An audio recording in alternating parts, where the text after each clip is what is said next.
E aí pessoal, aqui é a quinta tutorial, né? Nós vamos falar agora sobre a parte de formulação de adubos.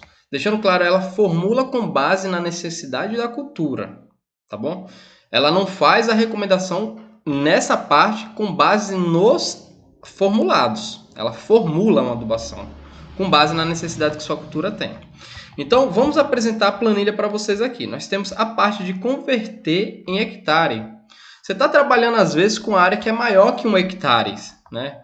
Você está trabalhando, às vezes, com área que é menor que 1 hectare. Por isso, nós temos esse trechozinho. Isso daqui é de extrema importância, porque com base nessa parte de converter, você pode trabalhar com pequenos produtores rurais ou produtores rurais gigantes, né?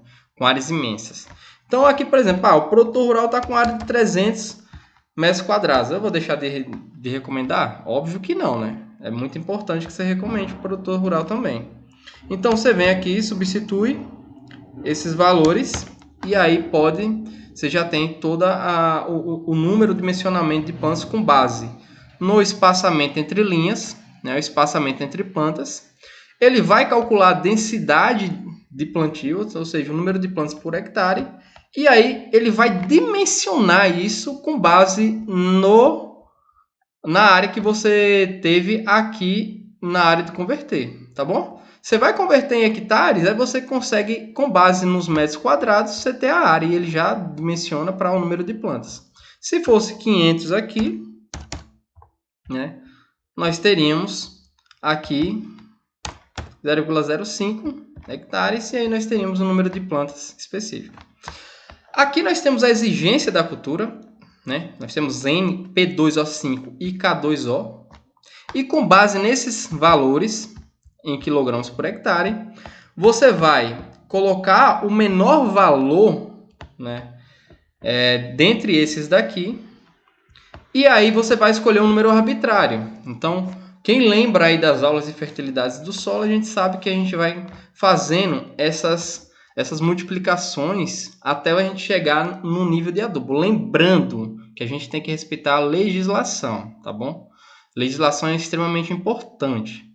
Dá uma lida lá porque tem critério e faixas que a gente não pode ultrapassar.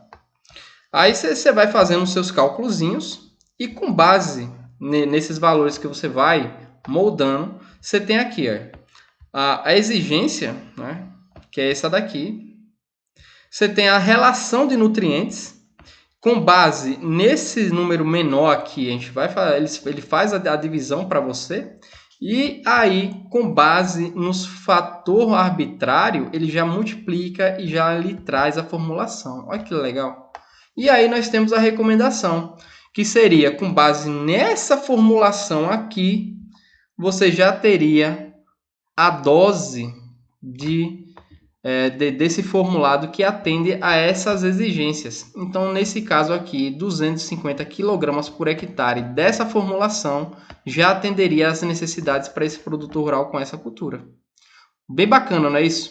Então, essa é a parte de formulação. Então, aqui tem o dimensionamento, que ela já calcula calculando N, né? A gente escolhe N como critério limitante. E aí nós temos a necessidade da formulação, isso em quilos. E nós temos a adubação por planta ou cova, ou seja, nós teríamos também o dimensionamento por planta. Você está vendo que não é difícil, não é? É bem simples, muito simples. Então, é só colocar as exigências da cultura e aí você vai formular. É muito fácil o produtor rural. Tá bom, pessoal? É bem simples, é só alimentar, que não tem segredo. Vamos para a próxima tutorial.